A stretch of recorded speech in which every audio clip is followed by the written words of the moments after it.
ప్రియులారా, బాగున్నారా? దేవుని వాక్యాన్ని క్రమంగా చదువుచున్నారా? ప్రార్థించుచున్నారా? నేటి ధ్యాన వాక్యము 116వ కీర్తన 16వ వచనములో చివరి మాట.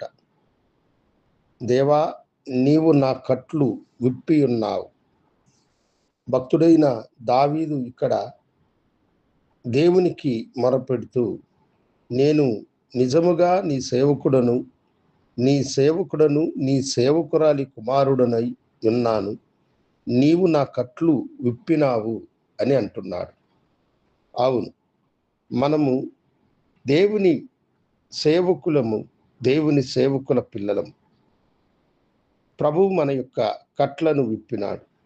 ఓ కాలంలో మనం అనేకమైనటువంటి కట్ల వలన కట్టబడి ఉన్నప్పుడు ఆయన మన కట్లను విప్పిన గొప్ప దేవుడు ఆయన.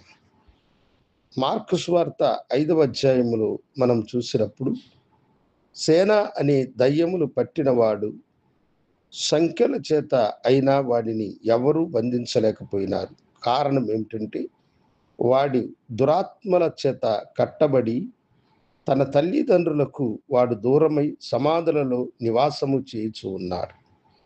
యేసు వాని దీనస్థితిని గుర్తెరిగిన వాడై ఆ ఊరికి ఆయన వెళ్ళాడు. ఆ ఊరి బయట ఆయన దోణిలో నుండి కాలు భూమి మీద పెట్టక మునిపే ఆ దురాత్మలు పట్టినవాడు వేగముగా ఆయన దగ్గరకు వచ్చి, యేసు, దావీదు కుమారుడా, నాతో నీకేమి పని అని వాడు ఆయనను చూసి మొరపెట్టినాడు. యేసు ఆ దురాత్మలను చూసి, వానిని విడిచిపెట్టు, మీరు వెళ్ళండి అని అన్నాడు. అతనిలో అనేకమైన సమూహములు, ఒక సైన్యము, సేన అంటే ఒక గొప్ప సైన్యముతో కూడినటువంటి సమూహము అతనిలో నివాసము చేయుచు ఉన్నాయి. ఆ దయ్యాలన్నిటిని ప్రభువు ఆజ్ఞాపించిన వెంటనే అవన్నీ అతన్ని విడిచి వెళ్ళి ఆ కట్లలో నుండి అతడు విముక్తుడై స్వస్థచిత్తుడై ప్రభు యొక్క పాదముల యొద్ద కూర్చున్నాడు. అవును, నీవు నేను పాపపు కట్ల చేత బంధింపబడి ఉన్నప్పుడు దేవుని కుమారుడైన యేసుక్రీస్తు మన పాపపు కట్ల నుండి మనలను విడిపించిన గొప్ప దేవుడు.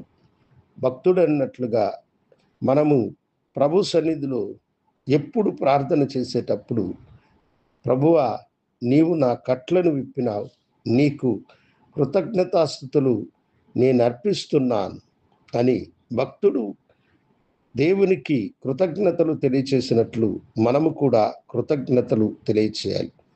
అలాంటి పాపపు కట్ల చేత బంధింపబడిన వారిని మనము కూడా విడిపించాలి. మనవనే పాపపు కట్లు, సాతానుని కట్లు, చేతబడేని మంత్రశక్తులతో కట్టబడిన వారి కట్లను విప్పి దేవునికి మహిమార్థముగా మనము ఆయన మాటలను ఉపయోగించినప్పుడు ఆ శక్తివంతమైన మాటలు మనుషుల బంధకాలను విప్పి వారికి విమోచనను అనుగ్రహిస్తాయి.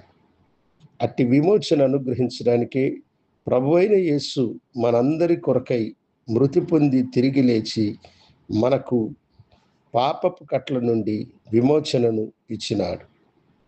ప్రభుకి మనం కృతజ్ఞతలు తెలియచేద్దాం. ప్రభువా, ఓ దినాల్లో మేము ఇలాంటి బంధకాలలో ఉన్నాం. మా బంధకాల నుండి మమ్మలను విడిపించిన ప్రేమకై మీకు వందనాలు.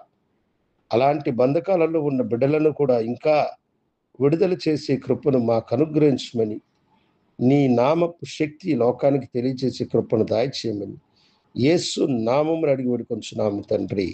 ఆమేన్. శుభోదయం. ప్రభు మిమ్మల్ని దీవించును గాక. ఆమేన్.